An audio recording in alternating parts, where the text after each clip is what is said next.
dimulai. Sekali lagi langkahnya dipercepat.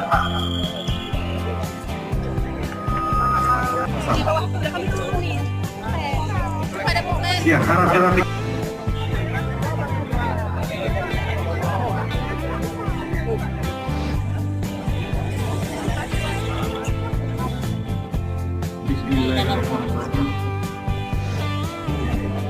Kami ulangi sekali lagi khusus kepada pejabat eselon 2 yang kami sampaikan menuju ke ruang potensi daerah untuk bersilaturahmi dengan Gubernur dan Wakil Gubernur Aceh. Terima kasih.